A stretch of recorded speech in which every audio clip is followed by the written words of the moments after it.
Di video kali ini, saya akan membahas salah satu obat agen anti kanker yang diklasifikasikan sebagai penghambat tirosin kinase, yaitu imatinib.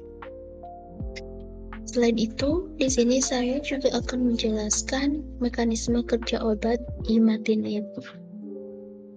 Perlu diketahui, obat imatinib ini adalah obat yang diberikan dalam bentuk ester metilat, dan obat ini digunakan sebagai obat anti kanker dalam pengobatan berbagai jenis penyakit leukemia. Di antaranya salah satu jenis penyakit leukemia yaitu leukemia mieloid kronik atau yang biasa dikenal dengan CML. Penyakit CML ini adalah penyakit kelainan kronis yang biasa diamati pada orang-orang dengan pasien positif kromosom Philadelphia. Penyakit ini salah satu jenis kelainan genetik kromosom. Pada sel darah yang abnormal pada pasien memiliki gen yang mengkode tirosin kinase yang bermutasi, misalnya BCR-ABL. Apa sih yang dimaksud dengan BCR-ABL? BCR-ABL ini adalah salah satu onkogen yang bermutasi untuk menghasilkan proliferasi yang tidak terkendali karena aktivitas tirosin kinase dan pensinyalan sel yang berlebihan sehingga mengakibatkan proliferasi yang tidak terkendali. Selanjutnya, kita masuk ke mekanisme obat imatinib. Mekanisme kerja obat imatinib ini berawal dari BCR-ABL. BCR-ABL ini menghasilkan protein fusi yang mengikat aktivitas tirosin kinase.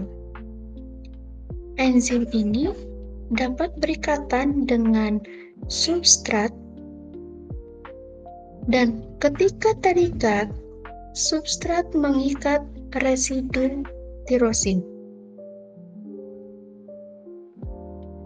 Residu tirosin ini dapat difosforilisasi untuk menghasilkan sinyal sel. Di sini terdapat ATP. ATP diperlukan untuk fosforilasi. ATP dapat berikatan dengan tempat pengikatan ATP yang ada pada enzim tirosin kinase.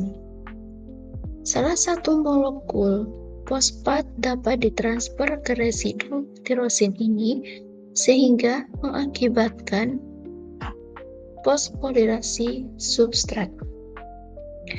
Ketika substrat difosforilasi, substrat akan diaktifkan dan dapat berinteraksi dengan target lain.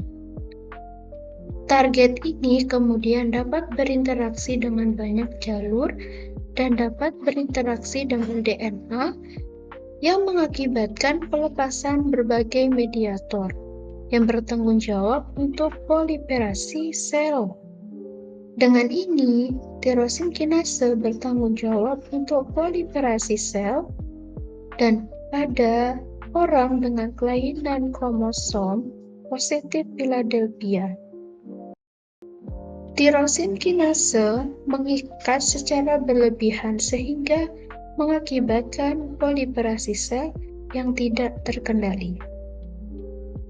Pada orang yang positif Philadelphia, obat imatinib diberikan.